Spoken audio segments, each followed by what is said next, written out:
একজন পুরুষ মানুষ কখন সুখী হয়? এক নাম্বার, একজন পুরুষের ঘরে যখন একটা এমন বউ থাকে যেই বউ কখনো অসন্তুষ্টি প্রকাশ করে না, অভাবের কথা স্বামীকে বলে না, যা আছে তা দিয়েই সংসার চালানোর চেষ্টা করে, স্বামীর চেহারার দিকে তাকায়, স্বামীর পকেটের দিকে তাকায়, ওই রকমের স্ত্রী যার ঘরে আছে এই পুরুষটা নিশ্চিত সুখী মানুষ। কথা কি বুঝে আসছে না? নাম্বার 2, আপনার যদি একটা গাড়ি থাকে অথবা একটা যানবাহন থাকে যেটা আপনাকে কষ্ট দেয় না, কি দেয় না?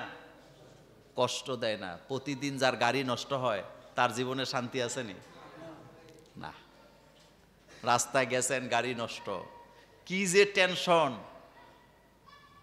কিন্তু একটা গাড়ি আছে, এটা আপনাকে ডিস্টার্ব করে না। একটা গাভী আছে আপনার, সে একটা বাচ্চা হইলে আরেকটা বাচ্চা হওয়া পর্যন্ত দুধ দেয়, এই লোকের চেতে মানে খুশি হ্যাপি মানুষ আর সমাজে আছে নাকি? নাই। 3 নাম্বার, একটা ভালো জমিদার আছে, যেই জমিতে যা করে তাই কি হয়? এরকম জমি আছে না, উর্বর জমি, লোকটা খুশি হ্যাপি মানুষ, কারণ সে যে কোনো ফসল ফলাক বরকত পাবে জীবনে। পাবে কি না? পাবে। এজন্য এই জিনিসগুলো খুবই গুরুত্বপূর্ণ মানুষের জীবনে। এরপরে একটা বাসস্থান যদি থাকে নির্দিষ্ট, যেই জায়গায় আপনি রাতের বেলা শুইলেই ঘুম আসে। শোনেন, গ্রামে আপনারা দেখছেন আগে ঘর ছিল টিনের ঘর। কিসের ঘর? 2 রুমের একটা ঘর। ম্যাক্সিমাম মানুষের 2 রুমের ঘর ছিল আগে।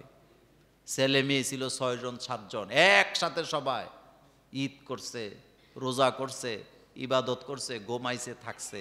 যে আনন্দ ছিল, এখন প্রতিজনের একটা করে রুম আছে, এখন আর আগের মতো আনন্দ আসেনি? কোন তো নাই, আনন্দ চলে গেছে।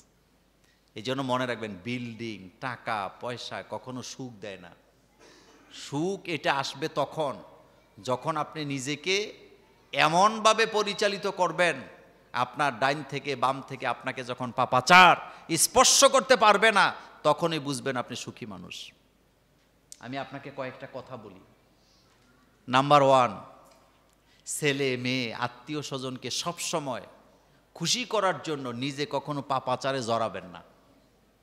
আপনি তাদের চেহারার দিকে তাকাবেন না যারা আপনার রক্ত বিক্রি করে খেতে চায়, যারা আপনাকে কষ্ট দিয়ে নিজেরা সুখের উপরে দাঁড়াতে চায়, তাদের সুখের দিকে কখনো তাকাবেন না।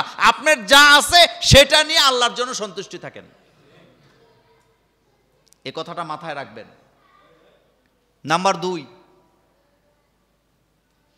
দুনিয়াবি অনেক বেশি ঝামেলা জড়াবার চেষ্টা করবেন না। যতটুকু আছে বলবেন আলহামদুলিল্লাহ। কি বলবেন? যতটুকু আছে আলহামদুলিল্লাহ, যেটা দিয়ে জীবনটা চলে যাবে কোনো রকমে।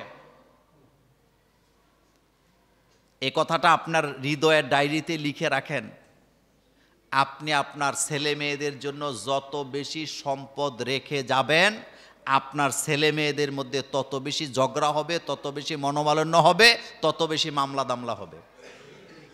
কিচ্ছু দিয়া যান নাই, কিচ্ছু দেন নাই, একেবারে বিটাটা ছাড়া কিচ্ছু নাই, ছেলে মেয়ের মধ্যে ঝগড়া নাই। 10টা দোকান, 40টা বাড়ি, নিশ্চিত থাকেন মামলা হবে ছেলে মেয়ের মধ্যে। এক কথায় বলে দিলাম, যত সম্পদ রেখে যাবেন তত ঝামেলা লাগায় যাবেন। যত সম্পদ কম রেখে যাবেন, ঝামেলা মুক্ত, আপনি মরে যাবেন, সব ছেলে মেয়ে আপনার জন্য দোয়া করবে। এত সম্পদের কোনো দরকার নেই। রাসূল সাল্লাল্লাহু আলাইহি ওয়াসাল্লাম, রাসূল যদি আল্লাহকে বলতেন যে আল্লাহ উহুদ পাহাড়টাকে স্বর্ণ বানায় দাও, আমি মালিক হই, আল্লাহ কি দিতেন না? এ কথা হাদিসে আসেনি?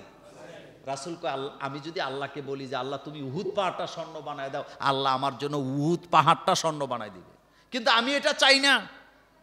আল্লাহ রাসূল এন্তেকালের সময় সোয়াশের আটা দিয়ে গেছে স্ত্রীদেরকে।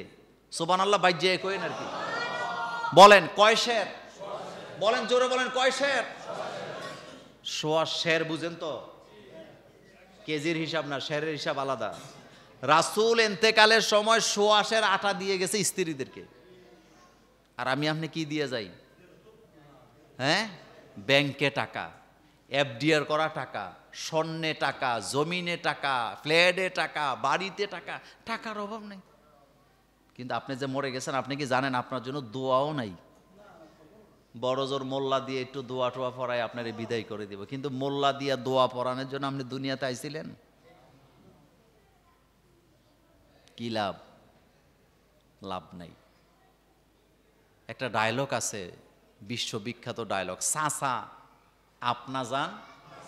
এ কথাটা আসলে ঠিক, কথাটাই সত্য। নিজে চিন্তা করেন আখেরাত কেমন হবে, নিজে চিন্তা করেন কবরটা কেমন হবে, নিজের চিন্তা করেন মিজান কেমন হবে, নিজের চিন্তা করেন ফুলচেরাত কেমন হবে। আপনি সুখী মানুষ, আপনি হ্যাপি মানুষ। এর জন্য যারা শুনছেন আমি সহ, আল্লাহ যেন আমাদের হৃদয় থেকে লোভ লালসা যেন আল্লাহ দূর করে দেয়।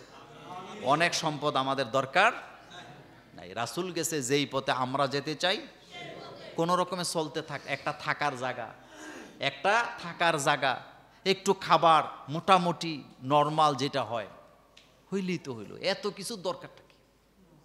এত কিছু দরকারটা কি? টাকা যেটা থাকবে, সম্পদ যেটা থাকবে, এটা থেকেই আমার দুনিয়া আখেরাত কামাই করতে হবে। হযরত আবু বকর সিদ্দিকের মতো লোক, রাসূল জিজ্ঞেস করছে কে কি আনছ? আল্লাহ আল্লাহ রাসূলের জন্য কে কি আনছ? যুদ্ধের ময়দানে যাবে রাসূল, এক একজন এক এক হিসাব দিছে। হযরত আবু বকর সিদ্দিক কি বলছিলেন? আমার যা ছিল আমি সবটাই নিয়ে আসছি। রাসূল আশ্চর্য হয়ে গেছে। রাসূল কয় ঘরে কি আছে? হযরত আবু বকর সিদ্দিক বলেন আমার ঘরে আল্লাহ আল্লাহ রাসূল ছাড়া কিচ্ছু নেই। পারবেন? পারবেন না। নিজের মনের সাথে যুদ্ধ করে পারবেন না। আপনি এটা করতে পারবেন না। আপনি এটা করেন, এটা আমি বলি নাই, কিন্তু আপনি পারবেনও না, সাহস নাই আপনার। আপনার কলজা ছিঁড়ে যায় 10 টাকা দিতে, আমার কলজা ছিঁড়ে যায় 10টা টাকা দিতে, পকেটের দিকে 10 বার তাকাই 10টা টাকা দিয়ে ফেলবো, এরকম আসেনি? একটা কথা বলি শোনেন, একটা লোক দানশীল, দান করে কিন্তু বেশি ইবাদত করে নাই, লোকটা জান্নাতে চলে যাবে। আর একটা লোক ইবাদত করছে কোটি কোটি কিন্তু বখিল, লিখে রাখেন এই লোক আল্লাহ জান্নাতে যেতে পারবে না। বখিল আল্লাহর জান্নাতে যাবে না। বখিল কোথায় যাবে না? আস-সাকিয়ু কারীবুম মিনান নাস কারীবুম মিনাল্লাহ বাইদুম মিনান নার। যে ব্যক্তি দান করে সে জাহান্নাম থেকে দূরে, আল্লাহর নিকটবর্তী, মানুষেরও নিকটবর্তী, জান্নাতেরও নিকটবর্তী। কিন্তু বখিল আল্লাহর কাছ থেকে দূরে, মানুষের কাছ থেকে দূরে, জান্নাত থেকে দূরে, জাহান্নামের নিকটবর্তী। আর একজন কবি কি সুন্দর করে বলেছেন, কবি বলেছেন বখিল আর বুয়াদে যা হেদে বাহরে বার বেহেশতি নাবাসাদ বেহুকমে খবর। একজন বখিল যদি ইবাদত করতে করতে সমুদ্রের উপর দিয়ে হেঁটে যাওয়ার যোগ্যতা অর্জন করে, লেখে রাখো এই বখিল আল্লাহর জান্নাতে যেতে পারবে না। আমি বলি নাই, রাসূলুল্লাহর কথা। তো আসেন ওই যেই কথা মূল আসছি, নতুন জামা, নতুন ঈদ, নতুন কিছু, এত কিছুর পেছনে হারাম টাকা দিয়ে খোঁজার কোনো দরকার নেই। হালালের মধ্যে সন্তুষ্টি আছে, হালালের মধ্যে কি আছে? আরামও আছে। আল্লাহ পাক যেন আমাদেরকে কবুল করেন, আমরা বলি আমিন।